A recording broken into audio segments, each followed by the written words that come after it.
వరలక్ష్మి వ్రతం చేద్దాం అనుకుంటున్నారా? 40 పూజా సామాన్లు, 10 రకాల ప్రసాదాలు, కష్టమైన సంస్కృత మంత్రాలు అవన్నీ అవసరం లేదు.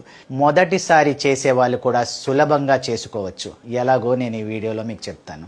ముందుగా పూజ చేసే చోటును శుభ్రం చేసుకోవాలి. తరువాత చెక్కపీటపై ఎరుపు లేదా పసుపు వస్త్రం పరిచి మండపాన్ని సిద్ధం చేసుకోవాలి. మండపం వెనుక వైపు లక్ష్మీదేవి ఫోటో ఒకటి పెట్టుకోవాలి.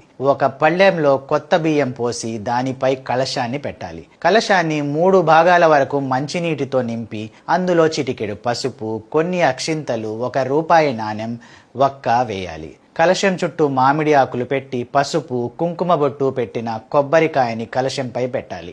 ఆ కొబ్బరికాయకి జాకెట్ ముక్కని వస్త్రంగా తొడిగి ఆ కలశాన్ని లక్ష్మీదేవి ఫోటో ముందు పెట్టాలి. ఇప్పుడు తోరాన్ని సిద్ధం చేసుకోవాలి. ఒక దారానికి కొద్దిగా పసుపు రాసి 9 ముడులు వేయాలి. ఈ 9 ముడులను తరువాత లక్ష్మీదేవి 9 నామాలతో పూజిస్తాము. ఇప్పుడు దీపం, అగరబత్తి వెలిగించి ముందుగా గణపతిని స్మరిస్తూ ఓం గం గణపతయే నమః అనే మంత్రాన్ని 3 సార్లు జపించండి. తరువాత కుడి చేతిలో ఒక పువ్వు, కొన్ని అక్షింతలు తీసుకొని మీ కుటుంబానికి ఆరోగ్యం, ఐశ్వర్యం ప్రసాదించమని అమ్మవారిని కోరుతూ సంకల్పం తీసుకొని అమ్మవారికి సమర్పించాలి. ఇప్పుడు ఒక పువ్వుతో కలశాన్ని తాకుతూ ఓం శ్రీ వరలక్ష్మ్యై నమః ఆవాహ